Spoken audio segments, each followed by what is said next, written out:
já é uma herança americana, em primeiro lugar. De onde é que vem essa herança americana? Veio da escatologia pentecostal dispensacionalista norte-americana. Então, primeiro veio dos grupos e seitas que surgiram nos Estados Unidos, como o Adventismo do Sétimo Dia, da Ellen White, onde a presença de Israel era fundamental, mas ainda não tinha havido a Segunda Guerra Mundial.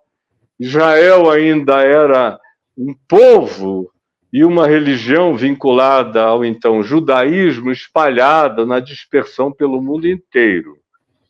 Mas a Ellen White deu um lugar escatológico na escatologia dispensacionalista dos adventistas especiais para associar a volta de Jesus com Israel. Aí veio a Segunda Guerra Mundial. Com a Segunda Guerra Mundial e com o sionismo surgindo e dizendo: nós precisamos voltar para a terra de Israel, que também sempre foi chamada de terra da Palestina, exceto em alguns períodos, mas antes de Israel ela era a terra de Canaã, depois ela teve nomes diferentes, aonde Israel dominava era a terra de Israel, mas a palavra Palestina vem de Fenícia, vem de Felístia, vem de Filisteu, Filistim, Palestim, Palestina.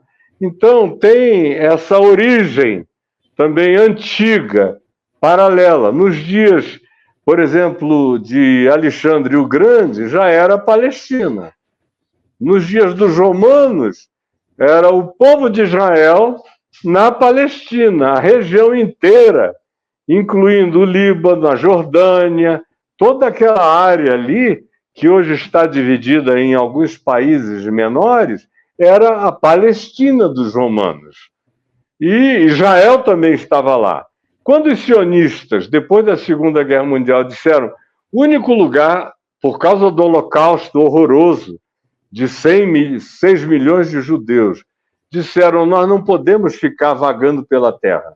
A gente precisa voltar para a terra dos nossos antepassados.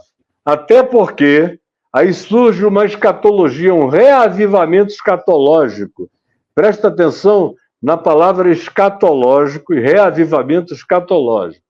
Os sionistas trouxeram um reavivamento escatológico para dentro do judaísmo, dessa linha do judaísmo, que tinha a ver com uma geopolítica vinculada à volta ao aparecimento, ao surgimento do Messias de Israel, que não era Jesus para eles, mas que para os cristãos era Jesus. Então, para os judeus sionistas vamos voltar para a nossa terra, vamos retomar Jerusalém, por isso o movimento é sionista, porque é do Monte Sião, em Jerusalém. Nós temos que tomar a geografia do Monte Sião, ou seja, a geografia de Jerusalém. Porque só depois que nós retomarmos isso, Jerusalém passar a ser nossa capital, e nós tirarmos a mesquita de El-Aqsa e o monumento do Domo da Rocha, construídos na plataforma do antigo templo de Salomão e do segundo templo de Herodes o Grande, só depois disso, quando a gente reconstruir o terceiro templo, porque o segundo foi destruído no ano 70 pelos romanos, só depois disso é que o Messias vai aparecer. Aí os evangélicos americanos disseram: é isso mesmo. Só que eles estão pensando que o Messias é alguém novo que vai chegar. Eles não sabem que o Messias é o nosso Jesus que vai voltar. Então, o casamento dos evangélicos com o sionismo judaico passou a ser indissolúvel e imediato, a partir de 1948. Aí, quando tem a Guerra da Independência, em 1948, e os judeus ganham, aí o avivamento escatológico, dispensacionalista, americano, evangélico, pentecostal, cresceu absurdamente. E o que é que eles fizeram? Eles colocaram Israel, e aí o povo, quem está assistindo a gente, tem que prestar atenção para entender, porque é fundamental. Eles colocaram Israel no centro de todas as questões escatológicas que sinalizavam a volta de Cristo, a volta de Jesus para esse mundo. Então, como é que isso aconteceu? Israel se transformou, como todo pentecostal, o adventista do sétimo dia, o mesmo testemunha de Jeová, qualquer um que tenha uma escatologia dispensacionalista que carregue, são mais ou menos as mesmas escatologias, os mesmos dispensacionalismos, com pequenas variações, mas é basicamente a mesma coisa. Todos eles elegeram Israel para ser o relógio escatológico de Deus do mundo. E a partir do momento em que Israel passou a ser o relógio escatológico de Deus do mundo, a hora da volta do Messias passou a ser medida pelos acontecimentos em Israel, na geopolítica de Israel. Aí vem, por exemplo, as guerras da manutenção da independência. Israel ganhando todas elas.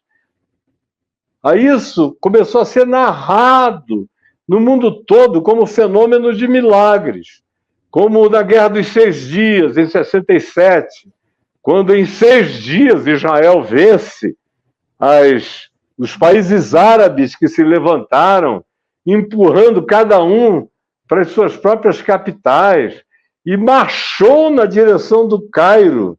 Só não entrou no Cairo o exército de Israel com Moshe Dayan à frente, com um monte de histórias sobre intervenções de milagres no deserto do Sinai, com aparições de seres luminosos. Foram histórias e mais histórias contadas em livros nos Estados Unidos durante aquele período, nos anos 60, o que fez haver esse recrudescimento, esse avivamento enorme, esse casamento escatológico entre o Israel geopolítico e sionista e o dispensacionalismo escatológico evangélico pentecostal, aumentando. Grandes best-sellers, como As Agonias do Planeta Terra, escrito por um cara chamado Hal Lindsey, sobre isso. E aí, todas as figuras escatológicas passaram a ter nomes daquela época. O Nasser, do Egito, foi cogitado como sendo eventualmente o anticristo, porque era contra Israel e lutava contra Israel. Aí o Nasser morreu. Aí eles tinham que arranjar um outro e foram substituindo os nomes dos anticristos e colocando ali para criar essa circunstância escatológica que não deixasse de ter Israel no centro e botando uma pressão cada vez maior nos governos americanos com relação a, se vocês querem o nosso voto cristão, tem que botar muita grana em Israel, do contrário, vocês não terão o nosso voto nem o nosso apoio.